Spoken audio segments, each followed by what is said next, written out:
అమ్మ ఈ side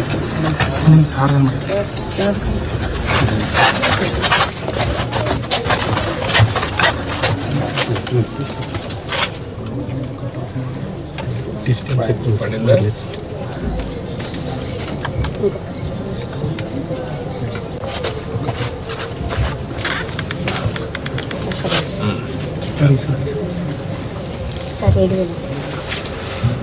sir కొంచెం అనుకున్నాం సార్.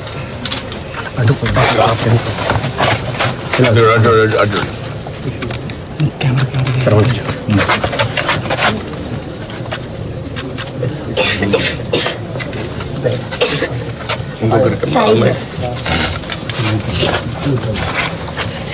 అమ్మ మీద అటు తిరిగమ్మ.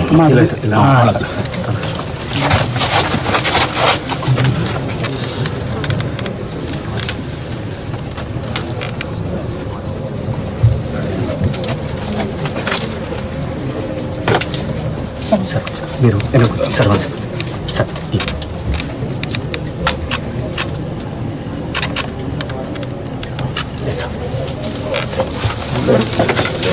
ప్లీజ్ కొంచెం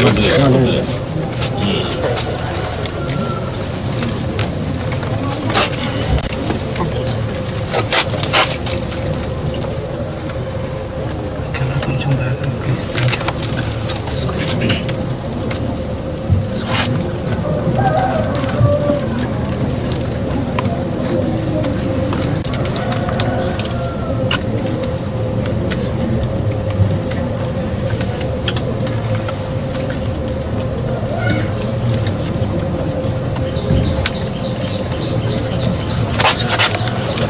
థ్యాంక్ యూ. కొంచెం ఇట్రండి ముకుందండి.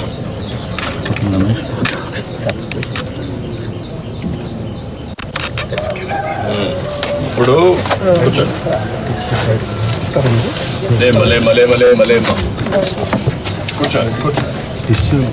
పేదవాళ్ళ కోసమే మనం ఈ పింఛన్లు ఇస్తున్నాం. అదే మాదిరిగా సరే మీకు ఇల్లు లేదు, ఇల్లు కట్టేయమంటాం.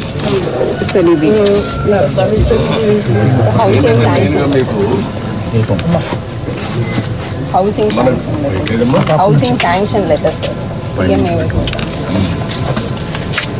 ఇప్పుడు ఇల్లు కూడా ఒకటి శాంక్షన్ చేస్తున్నారు, కట్టిస్తారు.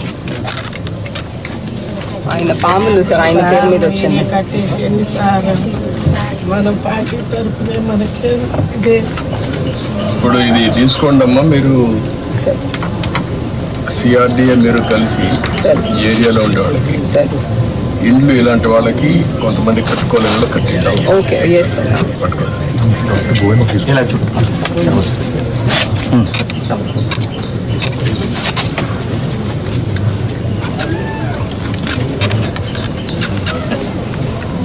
మనకి డీటెయిల్స్ ఏంటనేది so this is basically beneficiary lead construction sir. But మీరు అన్నట్టు ఇంకా వాళ్ళు కట్టలేకపోతే మనం పాలసీ ద్వారా ఇంకెవరి ద్వారా అటాచ్ చేసి చేయాలి sir. What is the amount? 1.8 sir, 1.8 lakhs. నేను ఇల్లు కట్టేయమంటాను, చెప్తాను, కట్టి మీకు ఎట్లా చేయాలో చేస్తాను అన్నట్లు చేపిస్తాం. దానికంటే ముఖ్యంగా ఇప్పుడు ముగ్గురికి బెనిఫిట్ వస్తుంది. ఇంట్లో నీకు రాబోయే రోజుల్లో 4,000 వస్తుంది, ఆవిడకి 5,000 వస్తుంది, మీకు ఒక 4,000 వస్తుంది. 4, 4, 8 + 5 13,000 వస్తుంది. 13,000 వచ్చినప్పుడు మీరు కొద్దిగా సంపాదించుకుంటున్నారు.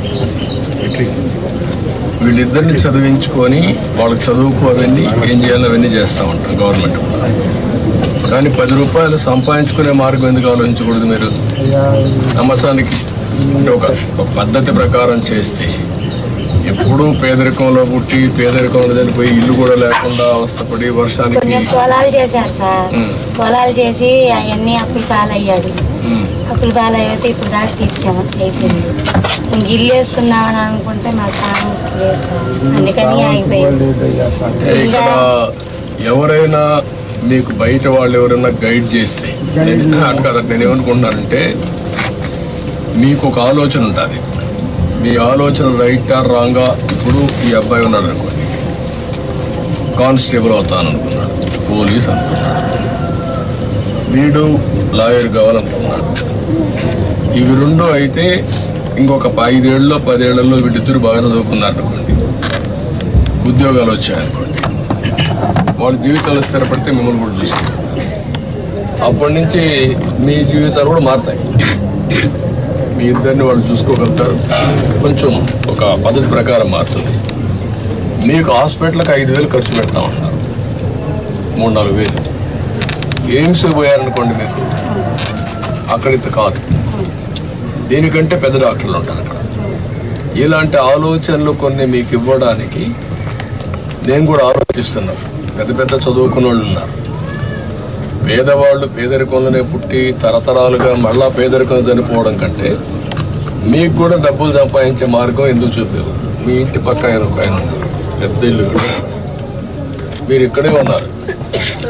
వాళ్ళు చిన్నప్పుడు మీ మరిగినే ఉన్నారు, కొంచెం ముందు ఉన్నారు. వాళ్ళు ముందుకు పోతున్నారు, మీరు ఇక్కడే ఉండిపోతున్నారు. ఏంటి కారణం? మీ ఆలోచన విధానం కదా. పొలం చాకరీ చేసి పొలంలో ఇది చేసి అంతలోకి అల్లుడు చనిపోయి ఆ ప్రేమను చేసి మీరే కాకుండా మీ కులంలో అందరికీ బాధలు ఉన్నాయి కదా, అటు ఇటు అందరికీ ఉన్నాయా? అందరికీ ఉన్నాయి కదా. ఈ ఊర్లో రెడ్డిస్ ఉన్నారు, లేకపోతే వేరే ఏ కులాలు ఉన్నారు ఈ ఊర్లో? రెడ్లు, కమ్మోరు, యాదవులు, శాఖలు, లంబాడీలు, మాదిగోళ్ళు, మాలోళ్ళు. ఇప్పుడు రెడ్లు బాగున్నారు కదా, కమ్మోళ్ళు బాగున్నారు కదా, తర్వాత యాదవులు బాగున్నారు కదా. బాగలేని ఎవరు? మీరే కదా. ఎందుకు? కారణం ఏంటి? కాదమ్మా, మీ ఆలోచన. నేను అందుకే మీలో మార్పు తీసుకురావుతాను. వాళ్ళ మారిగా మీరు ఆలోచించాలి. ఇప్పుడు వాళ్ళు పొలం చేస్తారు, కానీ వాళ్ళకు జీవితంలో ఆస్తులు వచ్చాయి. వాళ్ళ తండ్రి తాతో 1 ఎకరా 2 ఎకరాలు 5 ఎకరాలు భూమి ఇచ్చాడు, మీకు అవి లేవు. కానీ మీ కష్టార్జితంతో మీరు బతుకుతున్నారు. ఒక్కసారి పిల్లల్ని బాగా చదివించారనుకో, మీ జీవితాలు మారు. ఇంకా డబ్బులు సంపాదించే మార్గం ఏంటి? నేను అన్ని ఆలోచిస్తున్నా. పేదరికం లేని సమాజం అంటే ప్రతి ఒక్కరికి కూడా కనీస ఆదాయం సంపాదించే మార్గం మీకు చూపించాలనేది నా ఆలోచన.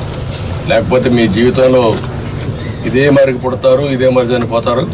ఈ పిల్లలు కూడా ఇప్పుడు చదువుకుంటున్నారు కనీసం, లేకపోతే వాళ్ళు కూడా చదువుకోరు. చదువుకోకుండా ఊరి పని పోతారు, దాంతో మీ మరిని వాళ్ళు ఉండిపోతారు. అందుకనే ఈ ఇల్లు కూడా అట్టాగా ఉంచుకొని పిల్లగాడికి ఆ పిల్లలకి మా గుర్తులు పోయిన రోజు పోతారు, పోతారని పిల్లలు కూడా అందుకునే చదివించుకొని